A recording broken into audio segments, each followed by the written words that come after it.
बादशाह जो कि बेलम पिंडा नथान डेरी जलालपुर शरीफ में है, तो ऊपर चल के आपको दिखाते हैं।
अस्सलाम वालेकुम। फाइनली हम ऊपर पहुंच गए हैं। ये देखें, ये तालाब था उस टाइम जिसमें पानी स्टोर करते थे। तो ये ऊपर आपको एक मंदिर दिखाते हैं।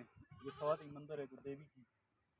ये क्रिश्चियन थे, ये जो भी वो गर्क हुआ तो इसकी स्टोरी आपको ऊपर चल के बताते हैं और ऊपर का व्यू आपको दिखाते हैं चल के। ये लंगर खाना है जी पुराना। तो इस साइड पे आप देख रहे हैं ये बारांदरी है, ये नीचे से सही नज़र आती है। और अभी ये बारांदरी को लंगर खाना बनाया। और ये देख रहे हैं जो ये क्रिश्चियन की गिरजा जिसे कहते हैं इबादत गाह थी।